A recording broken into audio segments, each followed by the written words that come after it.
guys, welcome to this new segment on my channel, which is actually called Let's Talk About. And today, let's talk about Detransition Baby by Tori Powers.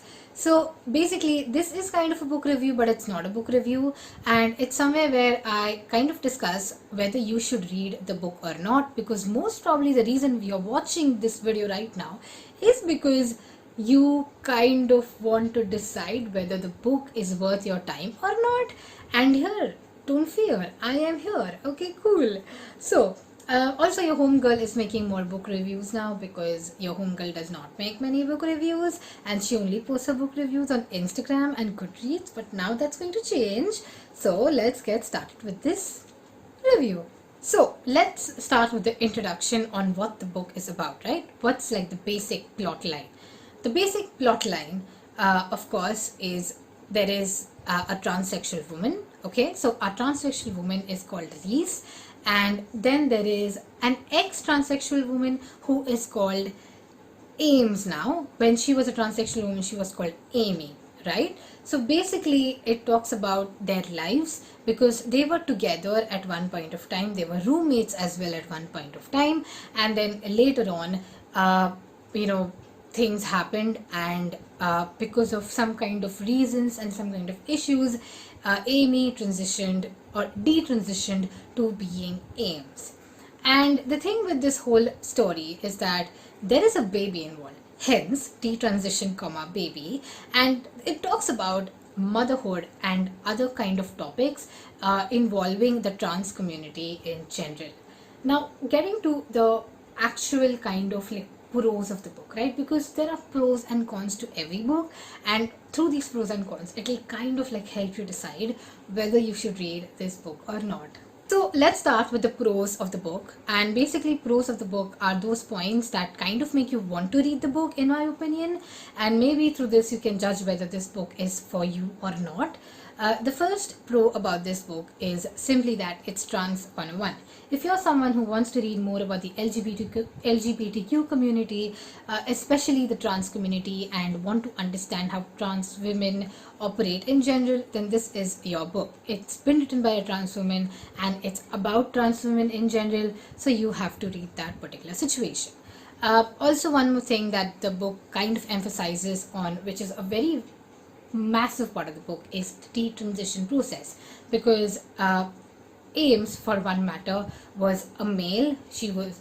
Ames was born a male, then he transitioned to being Amy, and Amy, she transitioned back to being Ames. So that is a very, very important like part of the book, because it kind of describes about the taboo of detransition in general, and why trans women who detransition are frowned upon.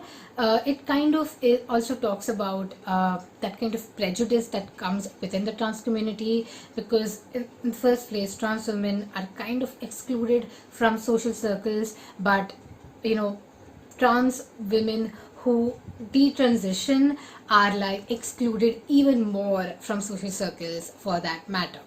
And that's, I think, an important topic, because generally when we talk about sex, gender, that kind of mismatch one person has in general, we do not talk about detransitioning, we only talk about transitioning. Another part of this is the motherhood, or that kind of motherhood aspect of the trans community is discussed, which is actually very, very important for the plot line, because in the book, Reese wants to become a mother. Like, she, from the first page itself, that she wants to become a mother, but she does not know if she has the ability to become a mother. And I think that's like a very important aspect, right? Because when you talk to a trans woman about motherhood, when you talk to the society about motherhood, all of them will say that it's a child who completes the, that kind of aspect of womanhood. It's the society that says that in order to like experience your womanhood completely, unfortunately, you have to become a mother, then only will you experience it. And of course, like in today's day and age, having a child is a kind of an option, but the book kind of describes all these gender stereotypes that things have been put in, and the exact reason why transsexuals are present is because of these gender stereotypes.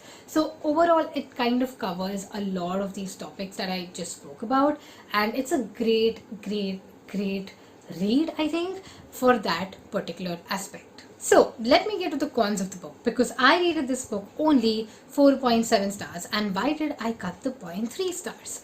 The first reason I cut 0.3 stars actually is because of the end. Now I'm not going to tell you how does it end.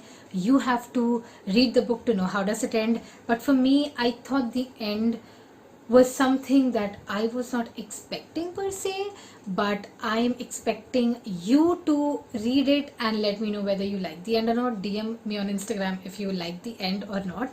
And that's the main reason I cut the 0.3 stars and I did not give it a full 5. Another issue that I do have with the book is the pacing of the book, because the book kind of goes between timelines, right? Because it talks about various timelines from the future to the present, back to the, sorry, from the past to the present to the past to the present. So that kind of gets confusing, because I felt like I was getting lost a bit, because I did not know if that current storyline was running in the present or if the current storyline was running in the past. And it kind of is okay, like if you are kind of someone who's used to reading books like that, then that's okay, but I'm actually not. So I think the book should have been a bit well paced than it is. But rest assured, it's actually a great book to read, other than these two cons in my opinion. So yeah, I hope you liked this short let's talk about review of Detransition Baby. I think it's an important book to read, an important book that you have to talk about in today's day and age, and you cannot like keep the LGBTQ community at bay anymore. You have to allow them to talk about such situations. And what the Women's Prize jury has done here, longlisting a book by a trans woman, is actually a very nice thing. So that's that. And yeah, let me know which book do you want me to review next, because this is a new segment that I'm starting, and I'm going to be reviewing almost all the books that I have kind of read and I've liked a lot, or if I've not like read a book and I'm not like reviewing it, or I may review it, whatever. Anyway, comment down below what do you want me to review next. That's it. Thank you so much for watching. Bye.